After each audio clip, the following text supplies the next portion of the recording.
Il est 10 heures à Kinshasa, 1 heure de plus dans l'Est et au centre de la République. C'est l'heure de la Minute Info. Christian Kalonji revient. L'actualité. Rebonjour Christian. Rebonjour Fabien Lumbala. Merci d'être avec nous et place à l'actualité, madame, messieurs.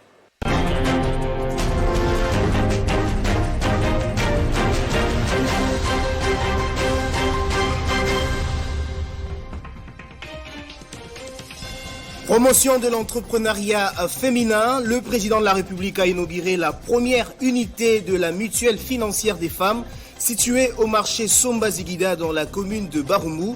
Cette coopérative financière a pour but de favoriser l'inclusion financière des femmes, mais aussi fournir des services financiers aux femmes à faible revenu dans les zones urbaines. Disparition de Joseph Nsinga Ujuhu, le chef de l'État Félix Tshisekedi va rendre hommage à ce digne fils du pays ce mardi lors d'une cérémonie prévue au Palais du Peuple. L'ancien Premier ministre, à l'époque premier commissaire d'État sous le régime du maréchal Mobutu, est décédé depuis le 24 février dernier à Kinshasa. Procès détournement présumé à l'enseignement primaire, secondaire et technique. La deuxième audience reprend ce mardi à la prison centrale de Makala. Cette audience sera consacrée à la poursuite de l'instruction du dossier. Insécurité en Ituri, les forces armées de la RDC ont lancé les opérations de traque des rebelles de la milice FPIC à leur retranchement de Kunda à plus ou moins 20 km au nord-ouest de la ville de Bunia en territoire d'Irumu. L'objectif étant de rétablir l'autorité de l'État dans cette partie du pays.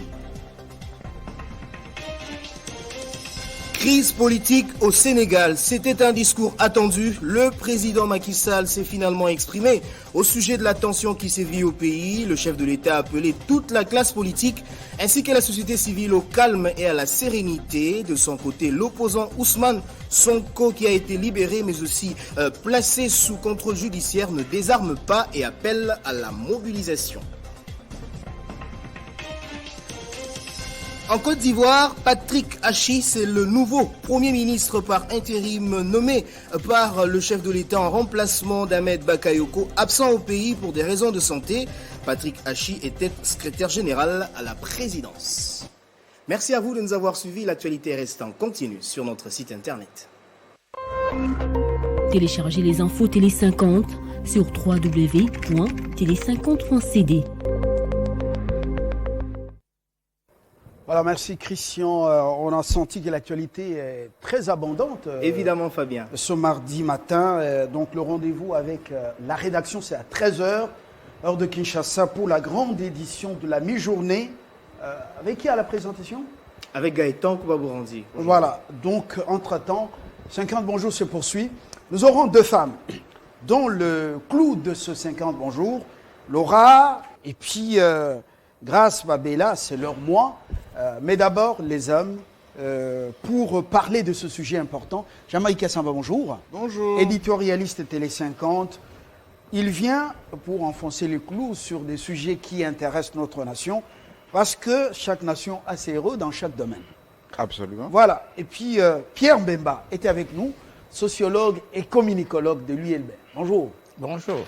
Pierre, on parle avec vous du système sanitaire congolais, qui est en faillite selon beaucoup d'observateurs, les causes et les remèdes. Jean-Marie, vous avez à l'introduction un mot avant de... Écoutez, je voulais tout simplement rappeler que le développement d'un pays, c'est d'abord la santé de sa population et la capacité de cette nation à se préoccuper de systèmes qui peut endiguer la déchéance éventuelle. Les problèmes de santé se posent absolument dans tous les pays. D'ailleurs, regardez les États-Unis. Aujourd'hui, ils ont des problèmes majeurs pour parler de ces coronavirus. C'est avec le Brésil, Venezuela, les trois pays où on a connu plus de décès en matière de lutte contre la pandémie. Il y a beaucoup de décès aux États-Unis parce que le système de santé... Les États-Unis, c'est au-delà de 1 million, demi-million. Absolument. Des morts. Ouais, à peu près, voilà, beaucoup de morts. Ouais. L'Europe, c'est la même chose. La France, qui est une nation avec un système de santé louable, parce qu'on pensait qu'avec le système de sécurité sociale, avec ses hôpitaux un peu partout, des campagnes, que la France allait faire face. Non, la France a failli complètement. Ils sont en train de patauger aujourd'hui dans cette campagne contre la vaccination. Depuis le mois de janvier qu'ils ont commencé la vaccination, ils sont à moins d'1 million. La France, c'est à peu près 100 millions d'habitants. Donc, si la France n'arrive pas, si les États-Unis n'y arrivent pas, seule la Chine aujourd'hui a une maîtrise relative de cette lutte contre la pandémie. Mais chez nous... Mais la Chine, il semble qu'elle cache beaucoup de vérités dans cette affaire, oui, évidemment, comme elle a choisi de se gérer avec... Mais n'empêche que la Chine a une certaine autonomie, voilà, en matière d'équipement, en matière de médicaments, en matière même, je dirais, de prévention, ce qui n'est pas le cas de beaucoup de pays d'Europe. Vous regardez ce qui s'est passé en Espagne, au Portugal, en Italie. Donc, c'est la catastrophe. En Afrique, on est un peu épargné quant à la propagation de la Covid. Mais pour d'autres maladies, on est quasiment en faillite caractérisée.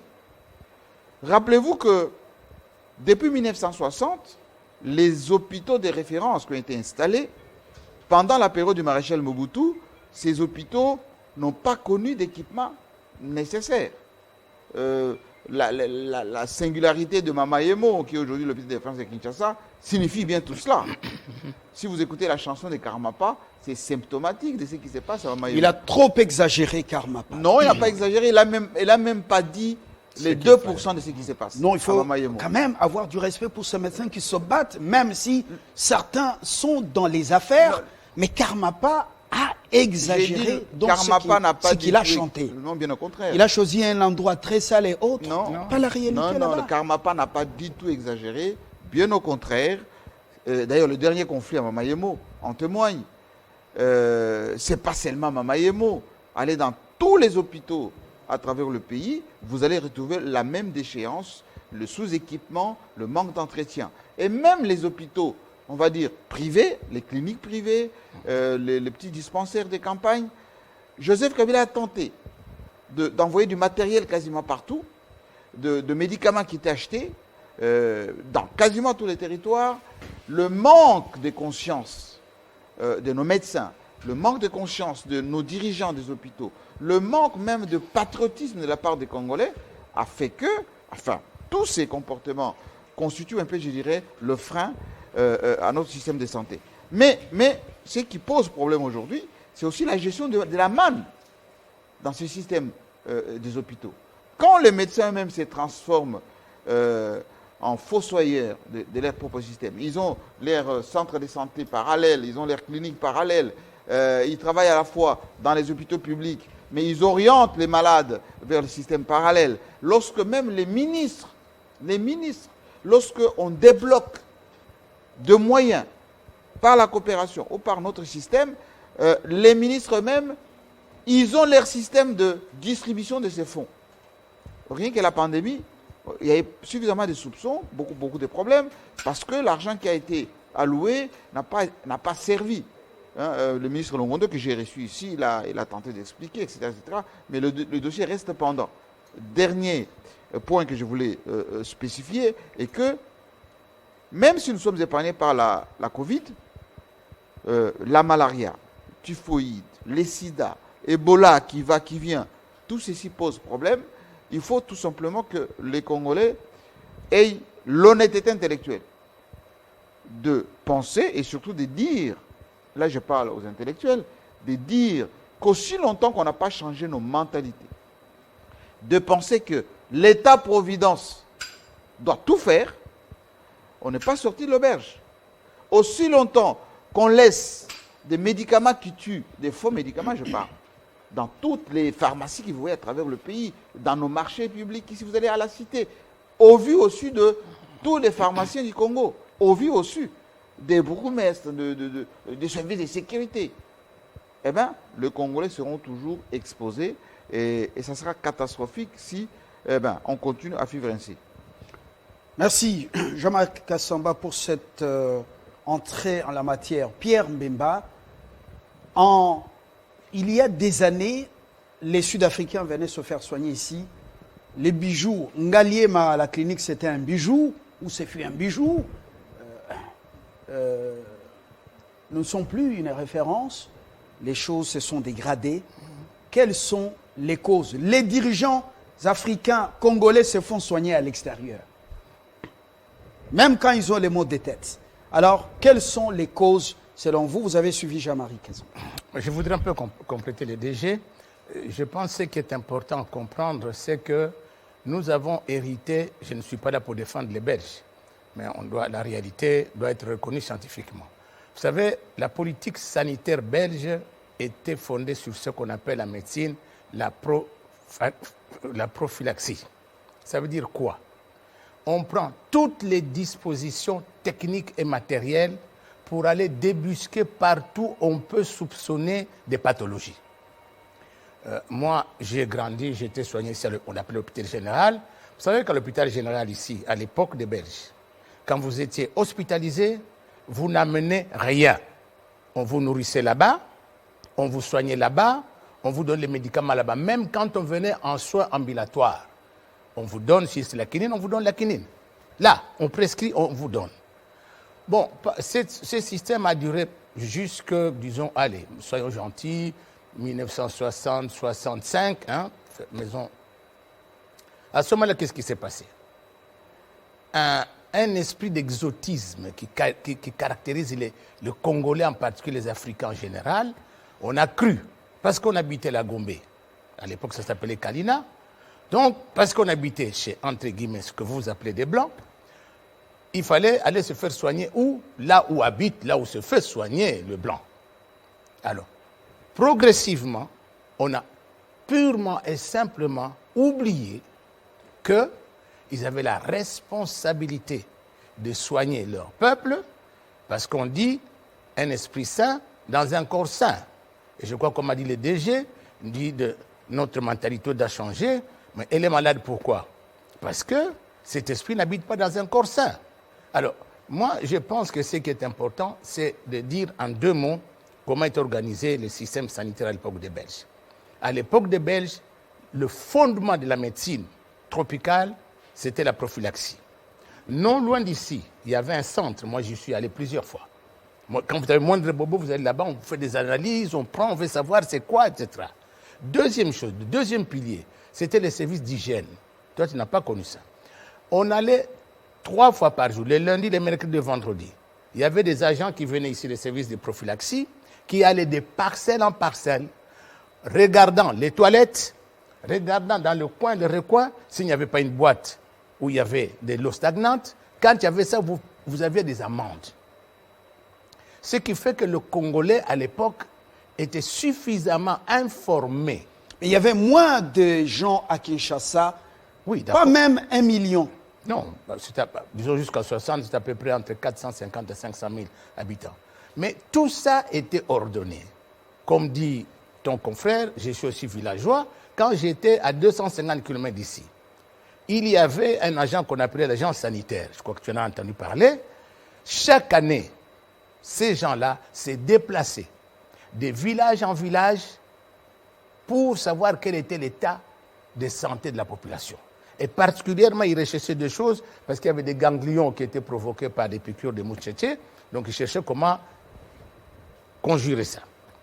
Et enfin, il y avait la médecine scolaire. Vous et moi, nous avons des enfants à l'école.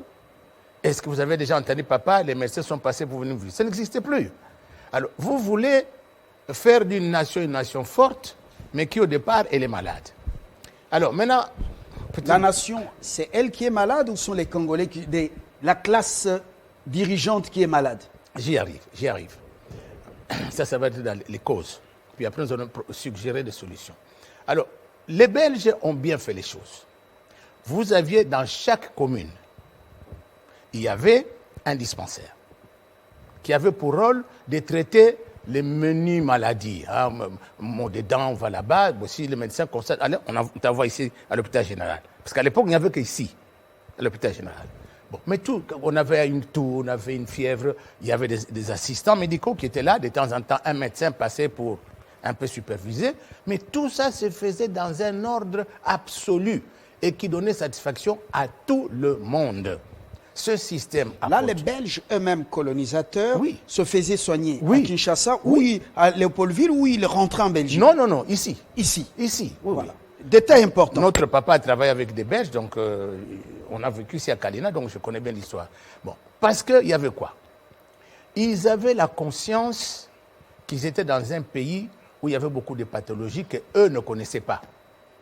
D'où la prophylaxie. Parce que la prophylaxie, c'est la branche de la médecine qui se préoccupe d'aller voir en avance, en attendant que les choses se manifestent, pour savoir comment nous allons réagir. La prévention. La prévention. Et vous vous souviendrez qu'ici à Kinshasa, dans les temps, il y avait tous les soirs, on faisait l'épandage, parce qu'il fallait combattre la source de malaria. C'est-à-dire voir là où il y avait les anophèles et les détruire là-bas. C'était tous les jours. En 1960, on avait pratiquement... Les avions qui... Oui, il y avait des avions, et puis il y avait des... Oui, comment désinfectés. Donc il y avait l'épandage par avion, et puis il y avait l'épandage, il y avait des tracteurs qui passaient de rue en rue. À ce moment-là, les rues étaient praticables. Aujourd'hui, c'est impossible. Moi, quand je pars ici, chez moi, à Saint-Jean, ici, je ne peux pas passer du côté de Kalofungola. Saint-Jean, vous parlez de Lingouala. Bon, on appelle ça maintenant Lingouala. Bon, donc c'est ça le problème. Alors, quand l'indépendance est venue, je me souviens que le roi Baudouin nous a donné un conseil. Il a dit, on vous laisse un pays dans tel état. Si vous n'êtes pas sûr que ce que vous allez mettre en place serait meilleur, gardez ce que vous avez. Nous n'avons pas compris ça. Alors, maintenant, qu'est-ce qui fait que cette situation de notre système centenaire est devenue malade? Tout simplement... Nous sommes au niveau des causes. Oui, maintenant, je viens de terminer pratiquement les causes. Je vais ajouter quelque chose. À l'époque, quand les Belges étaient là, le système de santé était géré par l'État. C'est l'État qui gérait ça. Alors que chez eux, ça ne se passe pas comme ça. En Belgique, par exemple, dans le système de santé, tu as 3 acteurs. Tu as d'abord les partis politiques.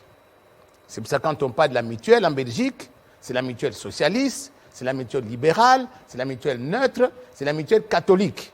Les hôpitaux sont aussi construits dans cet ordre-là.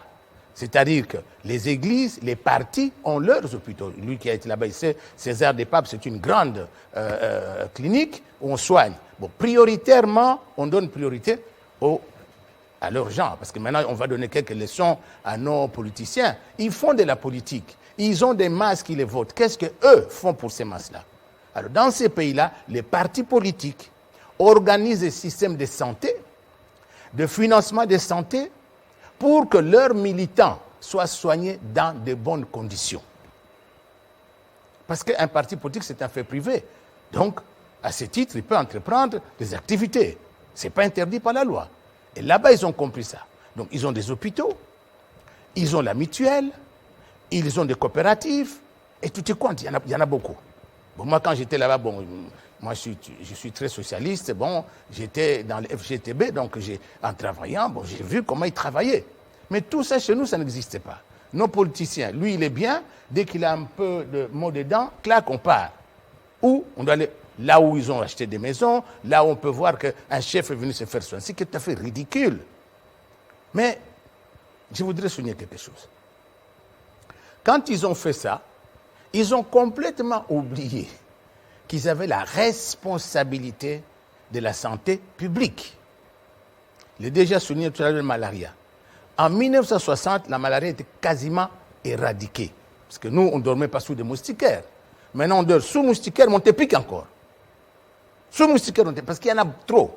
Quand je sors, j'attrape des moustiques comme ça sur la tête, parce que tu ne peux pas faire autrement. Pourquoi?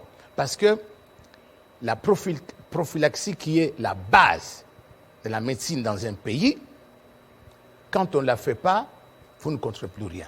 Vous êtes des journalistes, promenez vos caméras quasiment dans toutes les... Même ici en ville, tu trouves des flaques d'eau, nauséabondes.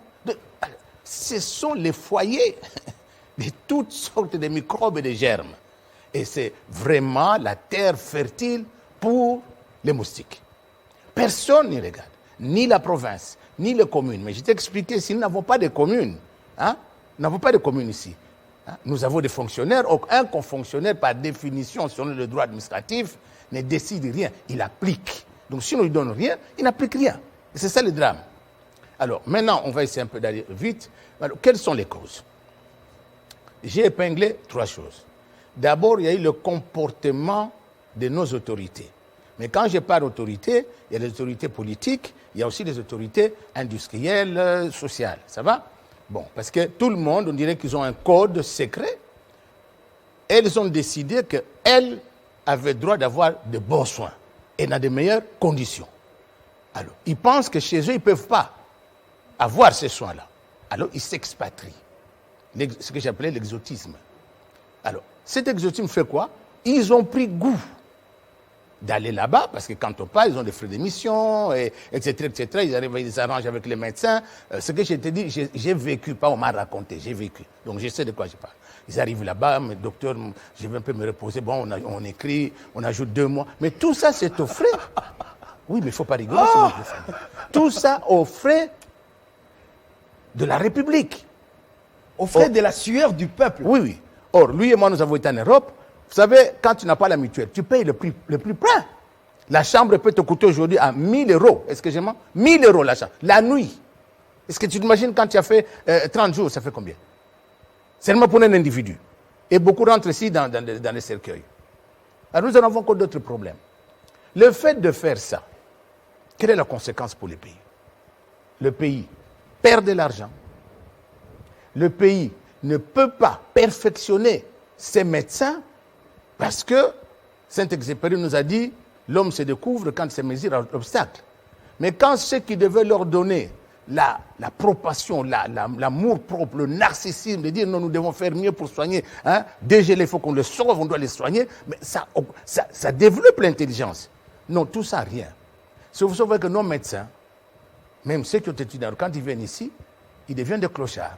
Parce que, même ils ont la science, mais il va soigner qui? Il va lui demander quoi? Même s'il veut faire le prodéo, ça ne marche plus, parce que lui aussi doit survivre, pour ne pas dire vivre. Donc, ceci a fait que notre système, nos autorités ont été complètement amnésiées. Elles ne se rendent pas compte, parce qu'elles mesurent les choses à leur aune. Parce que lui, il est bien soigné. Vous entendez, dès qu'il y a moins de problèmes, même si on les prend dans les unités, ah non, non, on doit les transférer. Mais pourquoi? Alors que nous avons dans ce pays de médecins de haute facture. Tu connais mon ami qui est ici, hein, il a fait 25 ans en Belgique. De Yunga Kalambo. Oui. Soignant, moi j'ai vu des blancs qui venaient là-bas, ce que vous appelez blancs, hein, qui venaient, s'ils demandent, docteur n'est pas de non, ça va, oui, je reviens. Préfère, il ne veut pas, et pourtant, celui qui remplaçait le docteur, c'est un Mondélé. Il dit non, non, moi c'est le docteur Émile, s'il n'est pas là, je reviens à 100%. Donc nous avons des médecins bien formés. J'ai voyagé aux États-Unis, en France, en Belgique, le soir qui vient de mourir ici. Hein? C'est un cardiologue de haute facture. Hein? Mais tout ça, on ne veut pas. Mais le drame, c'est quoi? C'est que je me rends compte, quand on observe, nos autorités n'ont pas confiance à leurs citoyens. Ils ne font pas confiance. Dans tous les domaines, hein, ils ne font pas confiance. Combien de fois ils vous donnent des interviews ici? Mais dès qu'ils sortent, c'est sorti New York, c'est ci, tout ça. C'est comme ça. C'est cet exotisme, hein, comportemental qui fait que... Avant de revenir au remède, pour terminer, Jamaïca Samba, vous avez suivi ce décor-là, ce rappel historique et les causes épinglées avant d'arriver au remède. Vous avez un complément? Moi, je pense que... Des commentaires. D'abord, j'aimerais remercier tous ceux qui nous ont suivis. Nous avons consacré un plateau ici sur l'espace Kankasai le dimanche dernier. Beaucoup de retours, beaucoup de gens ont apprécié. Je continue à avoir des messages d'encouragement et surtout des remerciements quant à ce plateau. Nous allons faire un nouveau plateau, c'est dimanche, sur cette fois-ci l'Est de notre pays. Est-ce que l'Est est déjà perdu? Quels sont les complices, les coupables? Est-ce que c'est seulement des Congolais qui collaborent avec ces pays étrangers, les multinationales, etc. Donc c'est un grand plateau. J'appelle donc tous les responsables de l'Est ou ceux qui ont géré cette partie de participer à cette émission. La promotion. Ce sera dimanche prochain. Dimanche, 14h, 16h, 2h. On n'est pas là pour faire des jérémiades. pour constater que voilà, on donne des leçons. Non, on constate tout simplement que malheureusement, le Congolais n'apprend pas des erreurs du passé. Le Congolais, à tous les niveaux, dès qu'on lui dit quelque chose, il dit non, bon, c'est pas grave, ça c'est tout simplement de l'opposition, il donne des leçons, mais Mobutu a fait 45, plutôt 30 ans. Qu'est-ce qu'il a fait? Kabila a fait 18 ans, qu'est-ce qu'il a fait? Bon, on est en train d'hériter nous aussi ces systèmes-là, on va essayer d'améliorer d'une manière ou d'une autre. Non, le problème c'est la prise de conscience. Est-ce que vous savez que rien que les évacuations sanitaires coûtent à la République plus d'$1 million tous les 2 mois, tous les 3 mois. $1 million. Et que sur 20 personnes évacuées, c'est souvent les hauts cadres, hein, les députés, les ministres, les généraux.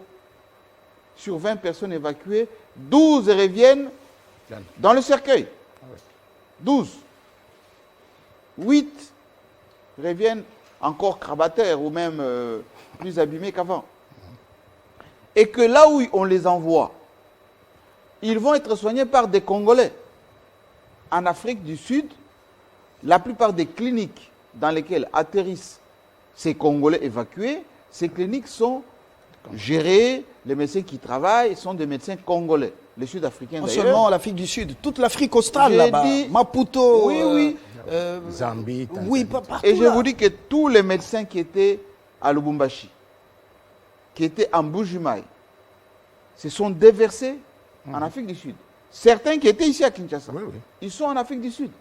Et comme les Sud-Africains ne parlent pas le français et ne comprennent pas souvent le lingala, dès qu'on amène un candidat malade qui vient du Congo, on cherche les médecins congolais qui connaissent les mentalités, la langue, etc., pour les traiter. Mais où est-ce que vous avez déjà vu le mouvement d'invitation de ces médecins congolais pour qu'ils viennent ici s'installer à l'hôpital des Cinquantenaires, l'hôpital Ngaliema, les cliniques qui sont ici, avec un traitement ne serait-ce que convenable? Cet argent que l'État congolais paye pour les évacuations, ça peut servir à ça.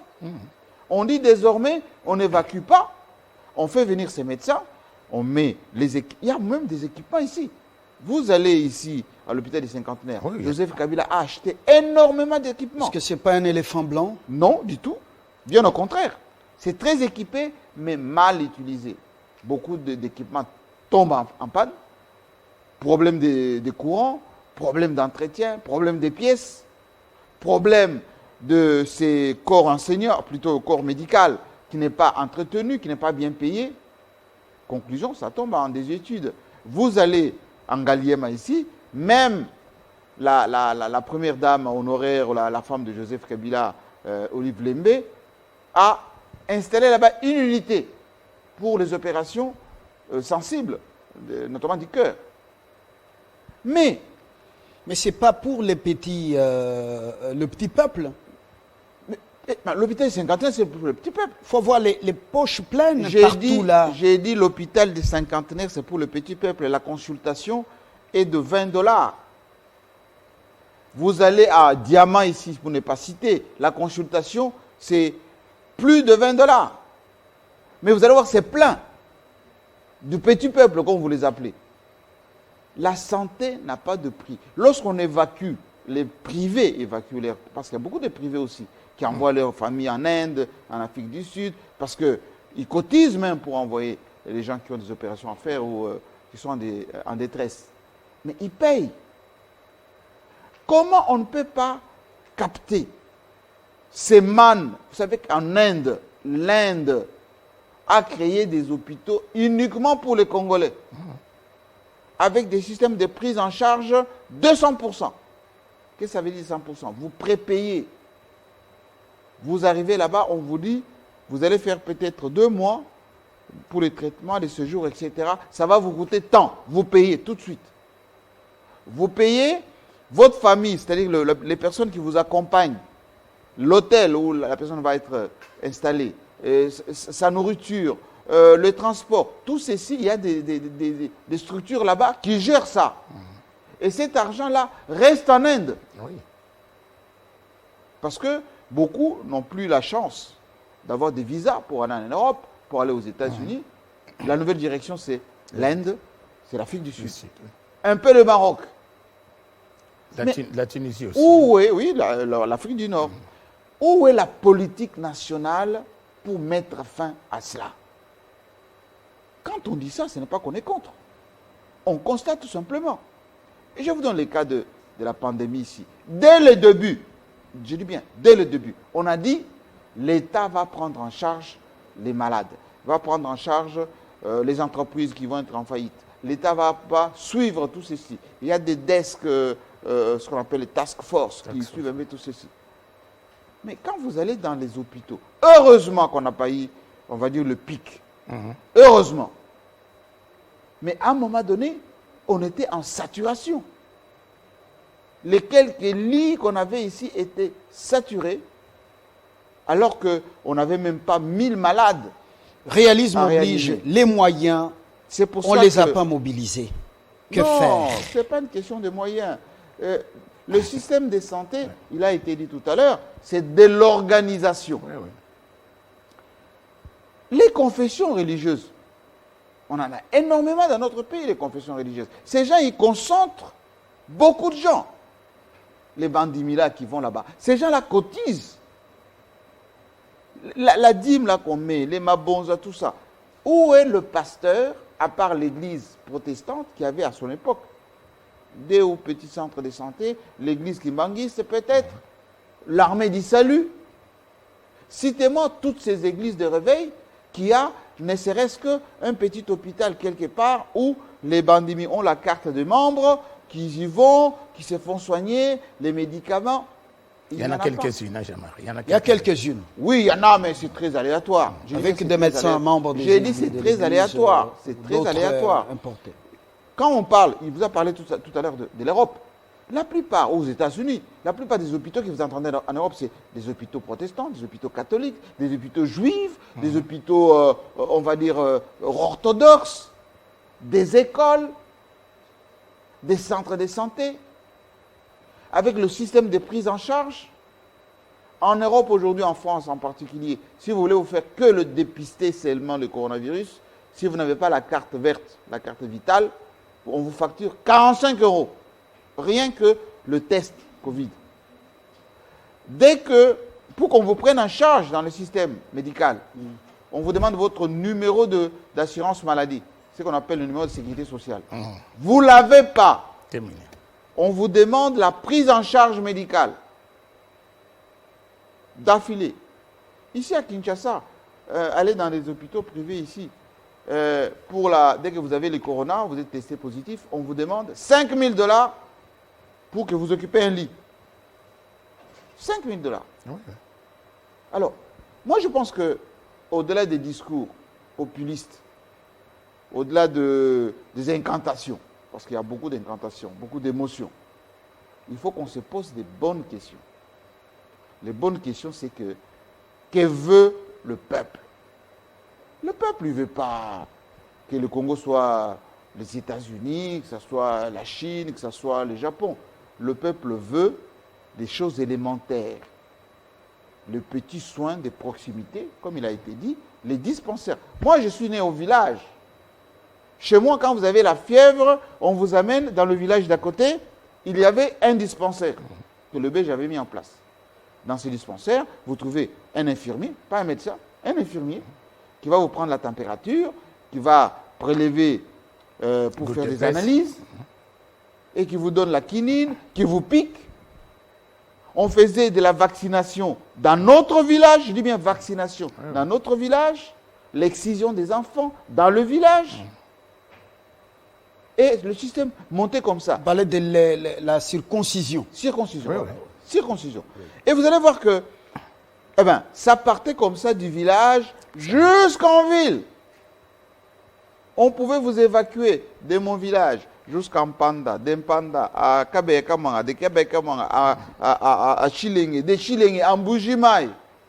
Et quand ça devient plus grave, on peut envisager maintenant que vous venez à Kinshasa. C'est ça.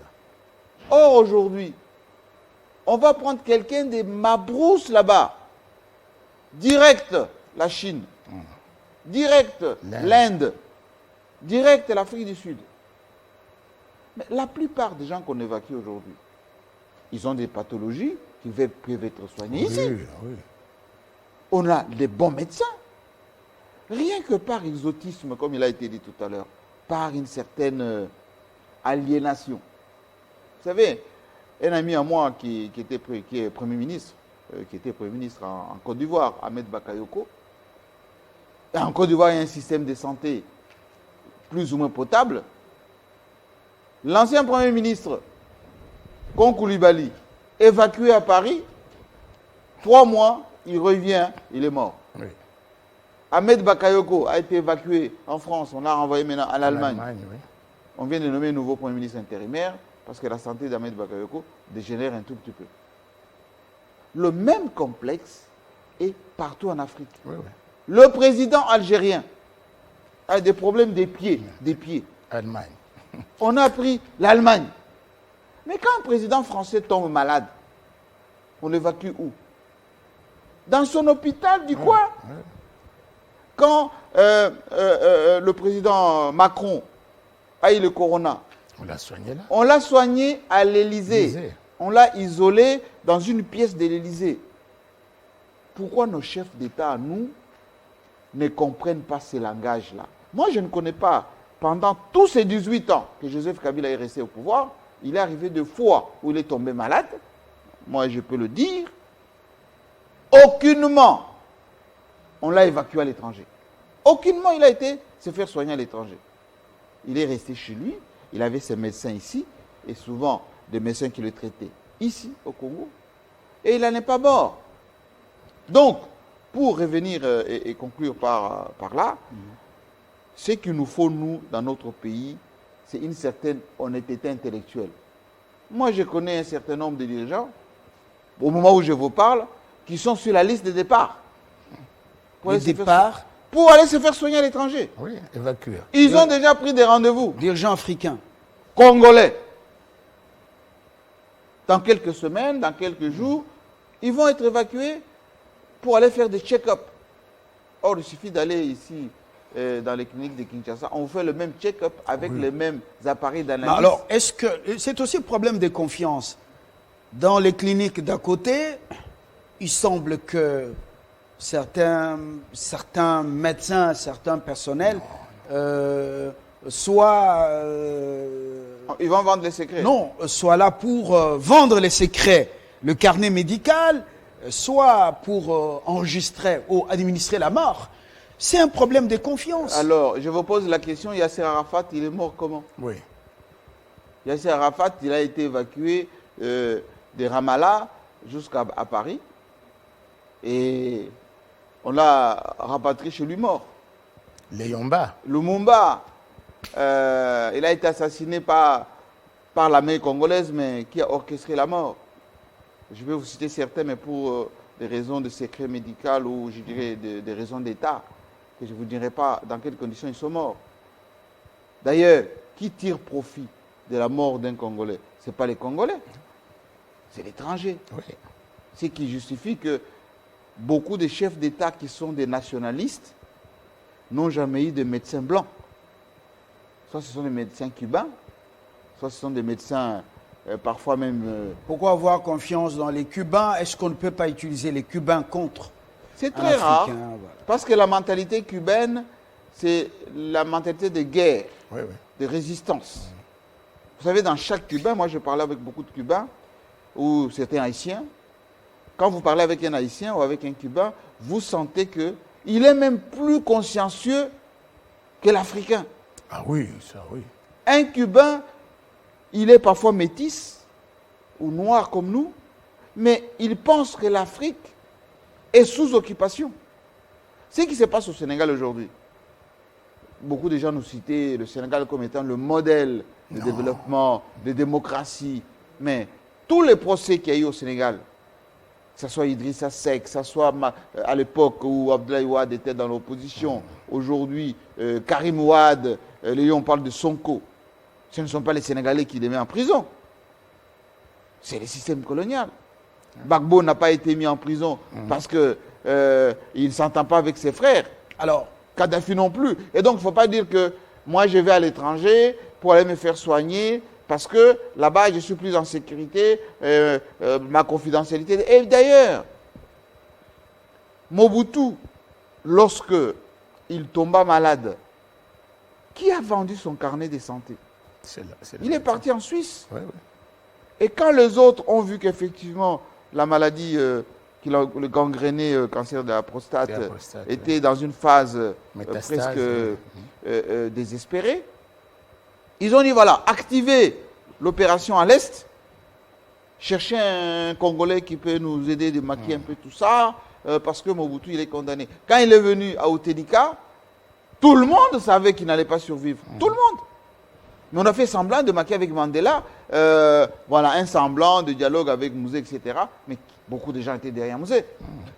Pierre Mbemba, beaucoup de boutiques de commerce sous l'étiquette ou l'insigne de hôpitaux, cliniques, ainsi de privés, tout comme publics. Vous avez des remèdes, vous avez suivi Jamaïca Samba, c'est quand même un tableau inquiétant. Les remèdes, on va terminer par là. Oui, je voulais quand même ajouter quelque chose à ce qu'a dit le DG. Vous savez que nous avions la meilleure organisation. Vous êtes des journalistes. Ici, à côté de Ndolo, tu as un grand bâtiment. Ça, c'était le magasin général de tout ce qui était médicaments. Non seulement médicaments, mais il y avait tout un service de réparation des lits et des radiographie. D'accord? Donc, on nous a laissé ça. Maintenant, j'apprends qu'il y a... Ça fait longtemps que je suis passé par les Père de Gamba, c'est devenu un grand magasin par XY. Non, c'est l'inconscience. C'est-à-dire que nous devons savoir que nous avons demandé des indépendances, nous voulions nous gérer nous-mêmes, mais nous devons savoir gérer, on gère qui? Des ossements ou des vivants? Si on gère des vivants, il y a ce qu'on appelle le problème de santé publique. C'est-à-dire l'État doit s'organiser pour donner à son peuple une santé qui lui permette de devenir un acteur actif et productif. Parce que sinon, ça ne sert à rien. Or, moi j'ai géré, je crois que les DG doivent avoir les mêmes problèmes ici. Qu'est-ce qu'on paye comme frais de maladie? Des gens qui ne viennent pas. Or, quand des cas de morbidité comme ça, toi tu payes, mais il n'y a rien qui rentre chez toi. Mais tu dois payer pour cette personne-là. Hein? Bon, alors moi je crois que qu'est-ce qu'il faut proposer comme remède?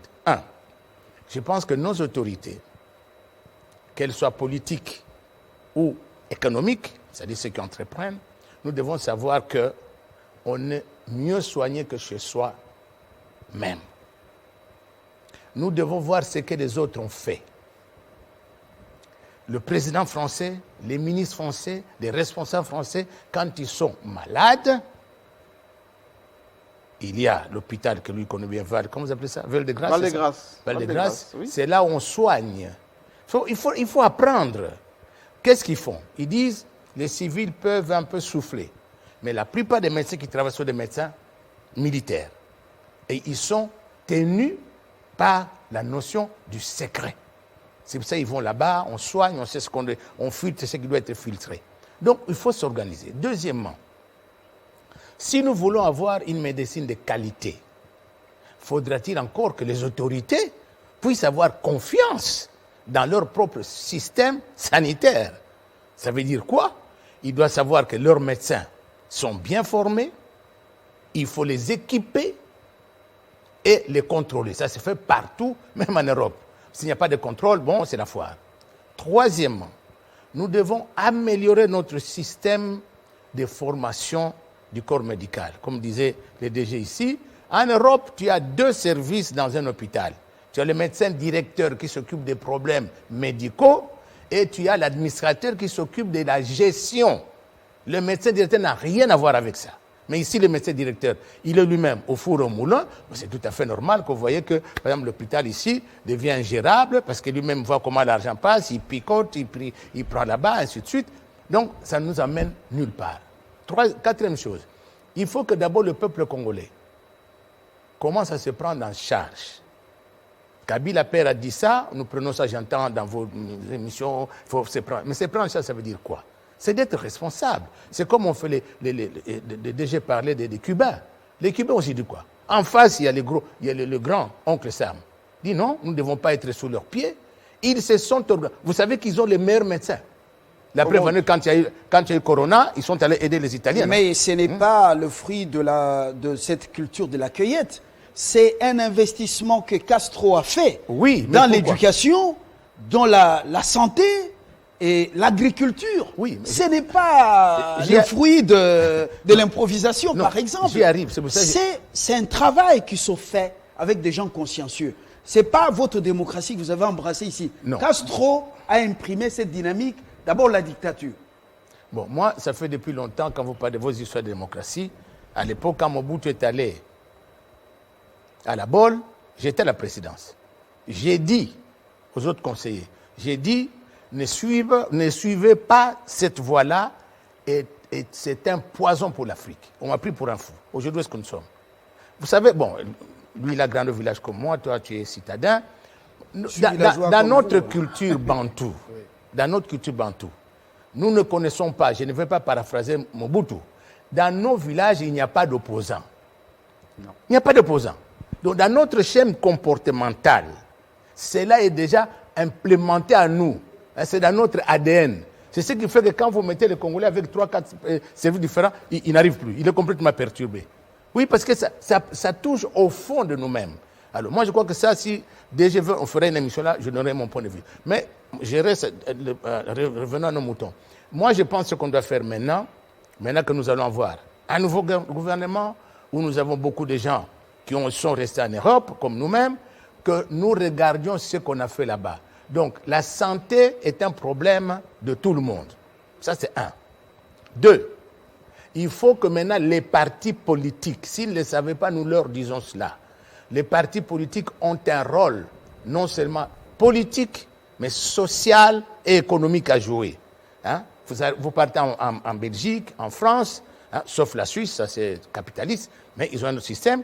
Mais même aux États-Unis, quand Obama a demandé qu'on fasse le Obamacare, pourquoi? Parce que tu avais des océans, des gens qui mouraient parce qu'ils n'avaient pas l'argent. Ce n'est pas normal. Alors qu'ils payent des impôts, ils payent des taxes, tout ça. C'est illégal, c'est injuste.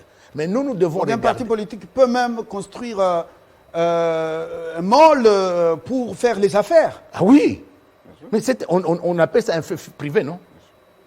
C'est un fait privé. Mais l'ANC plutôt en Afrique du Sud, gère des mines, gère des entreprises. Ah oui. Si vous allez ici en Angola, l'UNITA, mais l'UNITA a des concessions minières. Donc un parti politique peut avoir des partenaires extérieurs qui viennent investir dans les mines, dans l'agriculture, dans la santé, et ainsi de suite. Le FPR au Rwanda a plus d'argent que certaines entreprises. Ah oui. Mais le FPR a fait plus de mal au Congo avec les pillages de nos ressources. Mais c'est ça les capitalistes. Il faut le dire, il n'y a rien de l'autre côté. Il n'y a que l'auté. Fabien, moi j'ai appris une chose. C'est ça les capitalismes. Il faut dire la vérité. Vous êtes naïf, on vient piquer chez vous. Oui, voilà. Non, parce qu'on nous a, depuis Sun City, mis des étrangers dans l'armée, la police. De notre faute. Et puis, on nous a mis dans les services de renseignement des étrangers. On a infecté notre système. Fabien, moi je suis...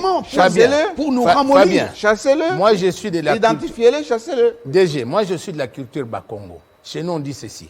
Walongwangangu, wanukwezako. Ça veut dire quoi? Je vais faire traduction littérale.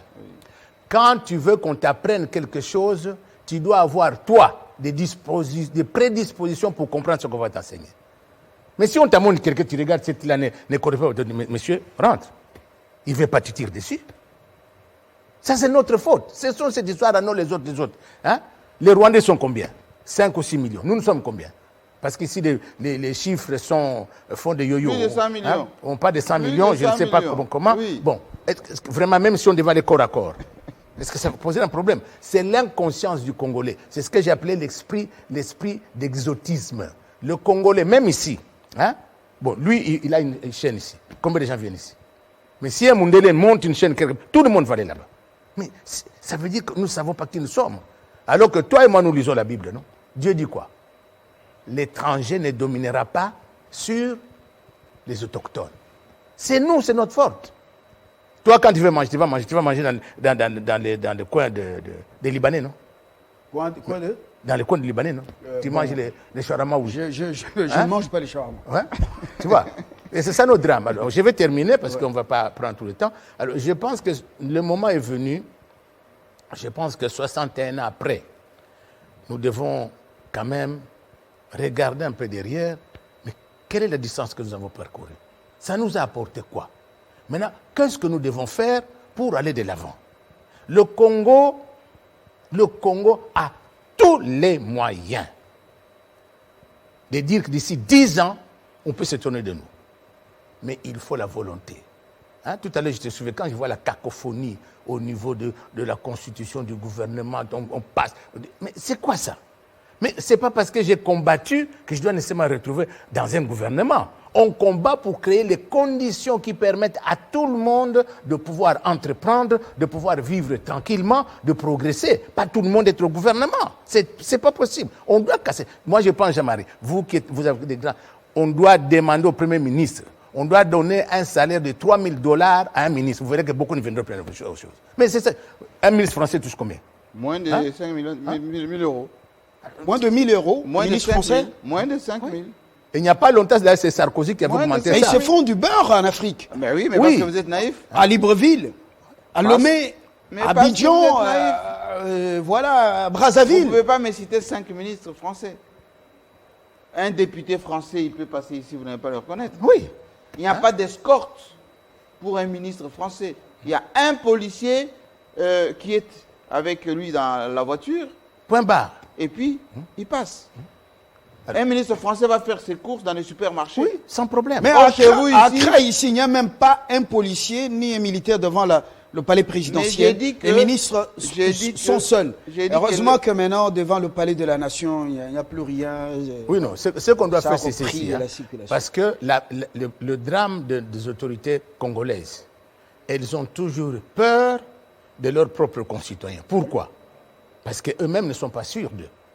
Parce qu'un chef qui croit en lui-même, il s'investit dans ses concitoyens. Parce qu'il est là pour les diriger. Il est là pour les conduire. Il est là pour impulser. Mais si tu commences à avoir peur, c'est un sentiment purement psychologique, tu te tournes vers l'autre. C'est pas compliqué, il ne faut pas faire des MIT pour ça. Alors, c'est ça notre drame. On croit, parce qu'il y a des gens qui sont vraiment convaincus que si lui, il est bien soigné, toute la population est bien soignée. Vous vous souviendrez que Mobutu, un jour, au SAD, il a dit toi, président de la République, tu ne sais pas ce que tu dois faire pour ton peuple. C'est très dangereux, ça. C'est suicidaire. Alors, je vais terminer. Oui. Alors, moi, je pense ce qu'on doit faire maintenant. Il faut qu'on fasse une réflexion publique sur l'état de notre politique sanitaire. Devrons-nous continuer comme ça? Quelle est la conséquence logique? Aujourd'hui, les étrangers ont compris qu'il y a de l'argent à prendre. Vous avez les Pakistanais, les Libanais qui sont en train d'installer. Et malheureusement, qui vont là-bas? Ce sont nos autorités. Hein? Ils vont là-bas en relais en attendant qu'ils soient expatriés. Non. Deuxièmement, vous savez, un médecin, c'est un homme. Partout, il peut trahir, il peut tuer, comme il peut aussi soigner consciencieusement, parce qu'il prête le serment d'Hippocrate, qui leur demande d'abord de soigner avant de chercher l'argent, alors que chez nous, il faut donner l'argent, après on va vous soigner. Et quand on va vous soigner, tu es déjà mort. Troisième chose, nous devons maintenant demander, j'insiste, à tous les partis politiques de prendre en charge leurs militants. C'est leur rôle. Ils doivent s'organiser. Ils doivent donner du travail. À ce moment-là, beaucoup de gens ne viendront plus à chercher tout le temps ministre ou à être PDG, mais ils vont progresser dans des domaines. Il y a moyen de faire beaucoup de choses dans ce pays. Et enfin, pour terminer, je pense, je prends les risques, je suis citoyen, je peux dire ce que je pense. Je demande au président de la République et à son gouvernement, qui va être installé bientôt, on doit supprimer cette affaire d'évacuer des gens. Ce que nous demandons, équipons nos hôpitaux, parce que le DG a parlé de cinquantenaire. Cinquantenaire, ce n'est pas l'œuvre de Mobutu. Cinquantenaire a été conçu par les Belges. OK? Et quand j'étais en Belgique aux études, il il y avait un médecin, docteur Goffin, qui soignait tous les gens de Yemper ici. Nous l'avons convaincu. Il est venu avec nous ici. Il voulait faire, normalement, si on avait accepté, ça allait s'appeler Clinique internationale de Kinshasa. J'ai les plans chez moi à Bruxelles. Nous sommes venus ici pendant 2-3 ans. Tu rentres ici, lui il fait 5%, l'autre fait... Alors, le docteur Goffin, qui venait, non, il a préparé tout. Le budget était là, il y avait 1,5 milliard que ça devait coûter à l'époque. Pour équiper tous des hélicos, pour transporter, comme on fait dans les pays civilisés. Personne. Maintenant, le type est vieilli, le docteur m'a dit qu'il est même devenu un peu, il fait des ASMR. Hein? Donc, quelqu'un qui est venu, il a dit, M. Mbemba, moi je veux vous aider, parce que j'ai mal au cœur de voir quelqu'un vient comme ça, 400 000, 500 000, 1 million, 2 millions de francs belges pour un individu. Alors qu'on peut faire ça proprement chez vous, il est dans son milieu. Hein? C'est ça qu'il faut voir. Donc, il faut qu'il y ait la volonté.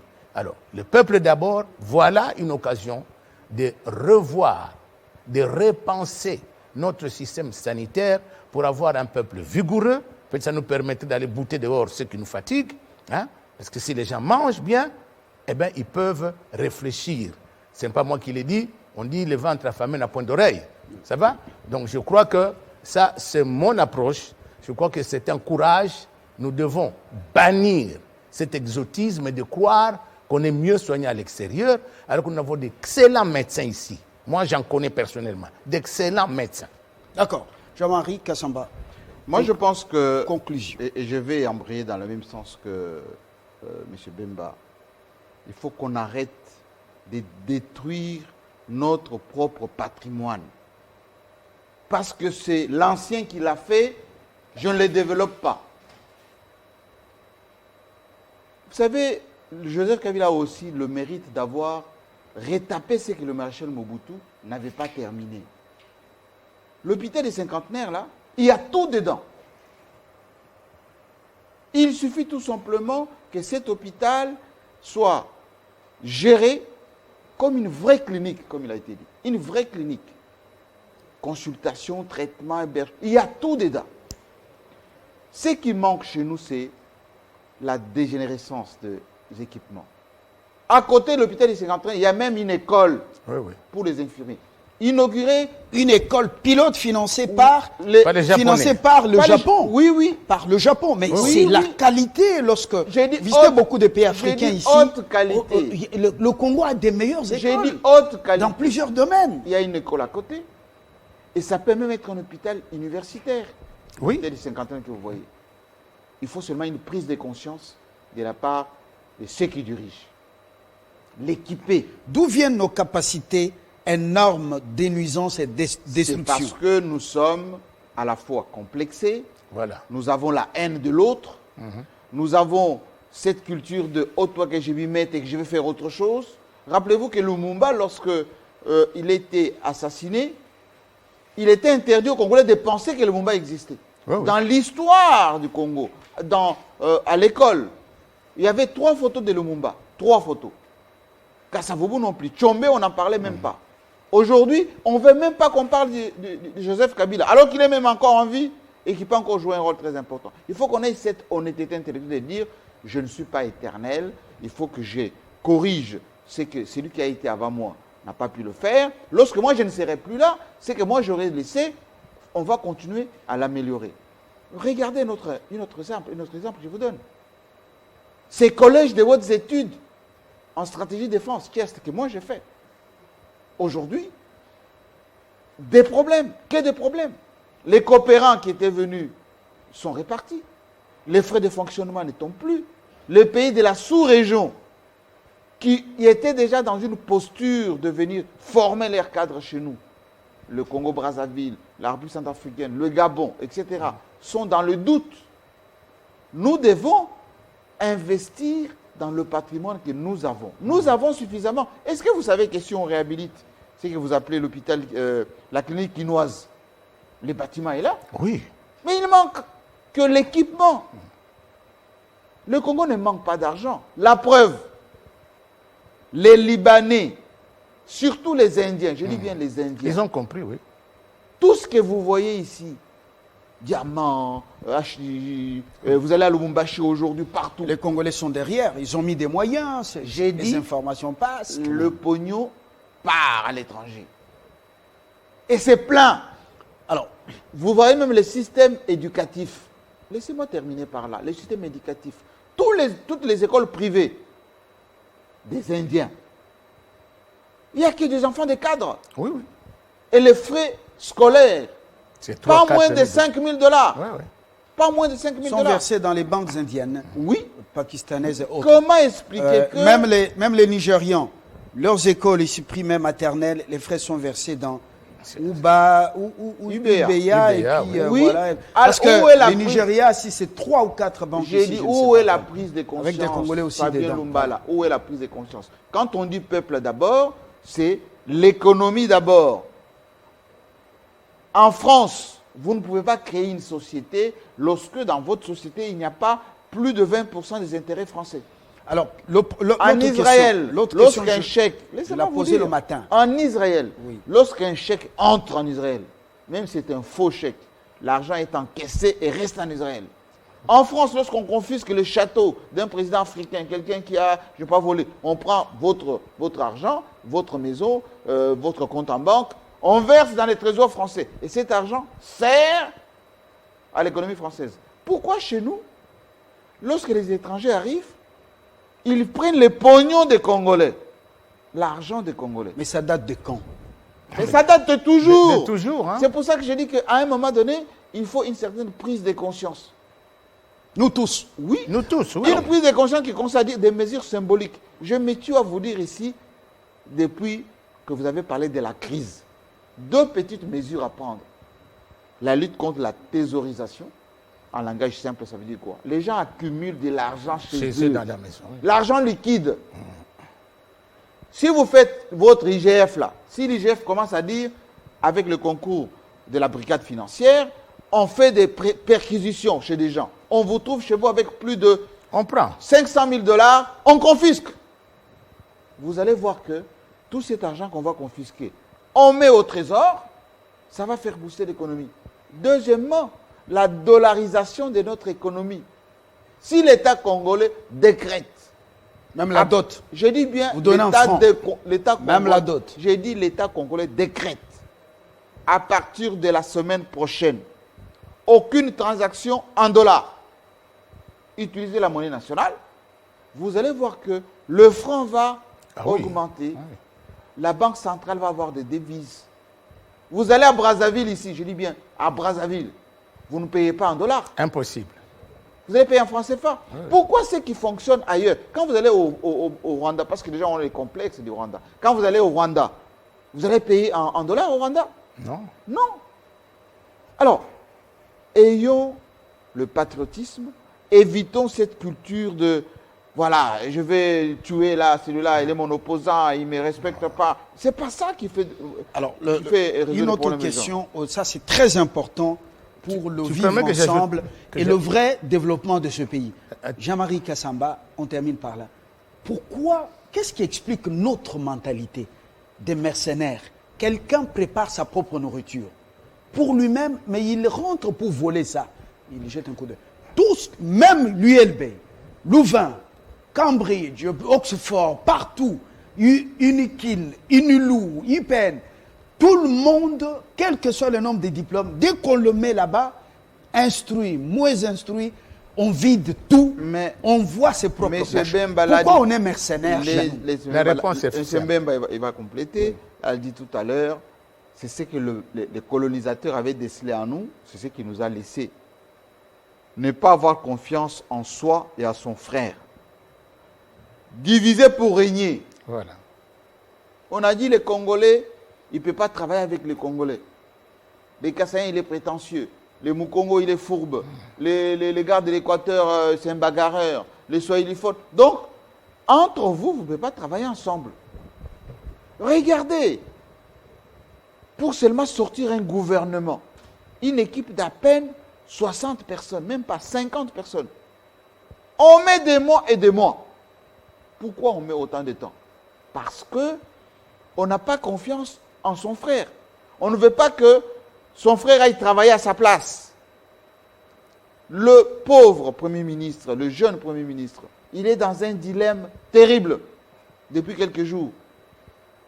Tous ces gens qu'il a consultés lui amènent que des listes. Et chaque autorité morale qui est sur la liste, il veut ou c'est lui, ou c'est sa femme, ou c'est quelqu'un de sa famille qui doit aller au gouvernement. Nonobstant le manque de compétences et d'objectivité dans ce qu'il va faire comme travail. Comment voulez-vous que ça marche?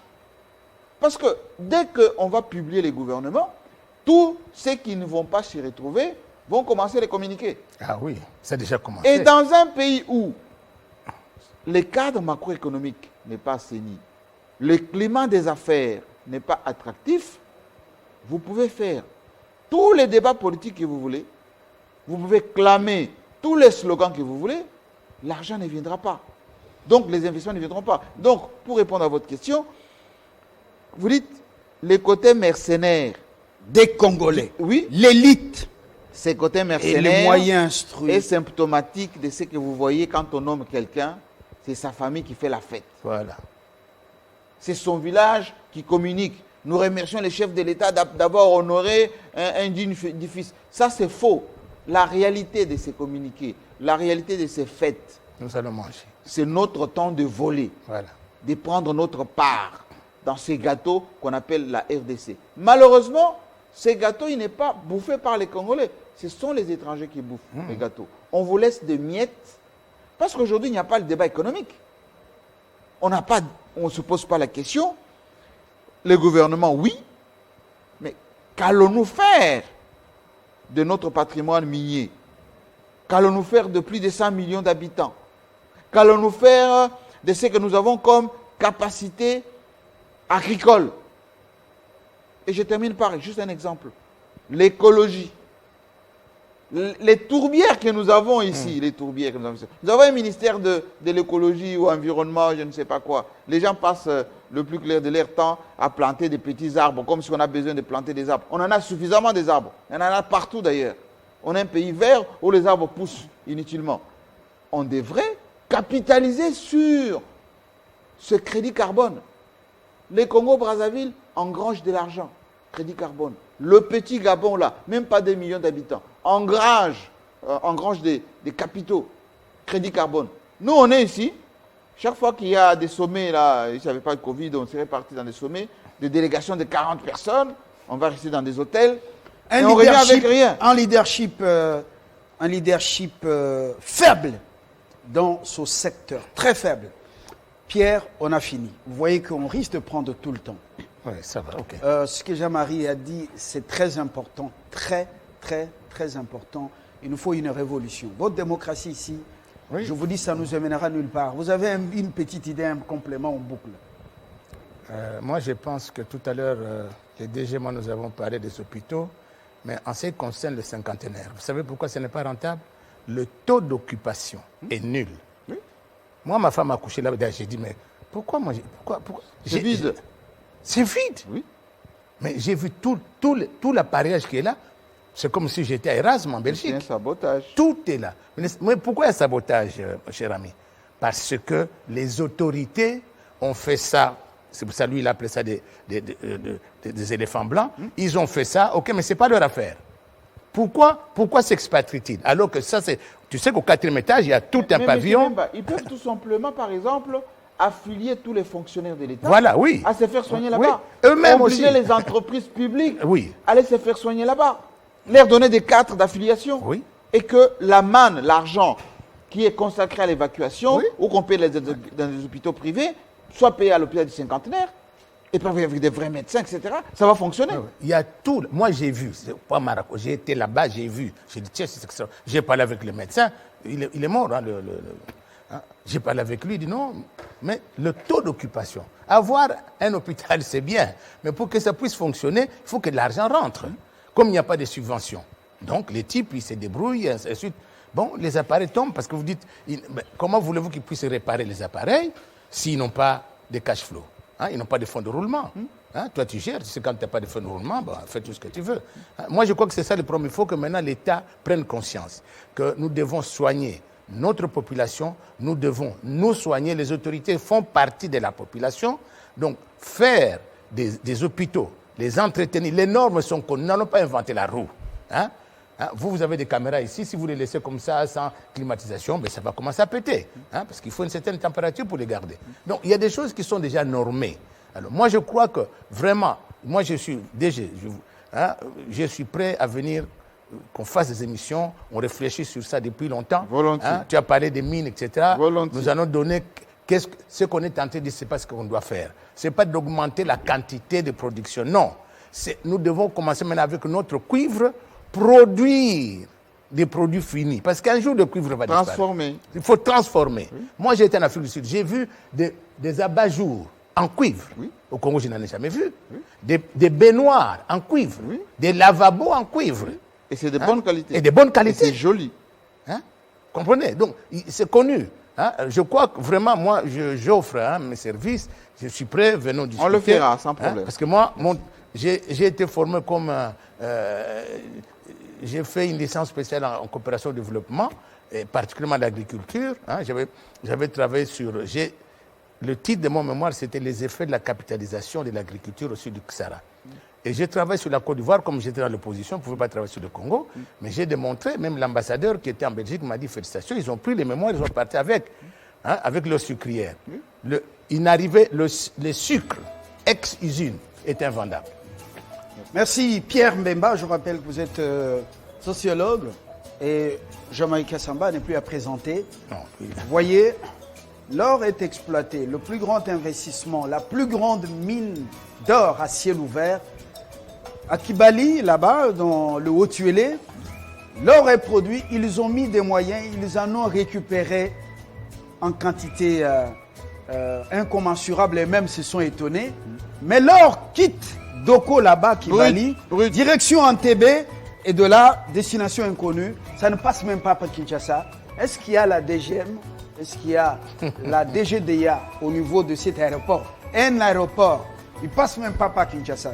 Entebbe, directement Doko. C'est terrible. Sous-traitance, programmer une émission, boire, on va déballer ça. Sans contenu local. Et on demande aux Congolais d'entreprendre. Avec quoi? Bon, mais l'espoir est permis. C'est possible. Oui, c'est possible. Moi, j'ai toujours été optimiste. Voilà. Jamais pessimiste. À très bientôt. Très bonne journée. Merci.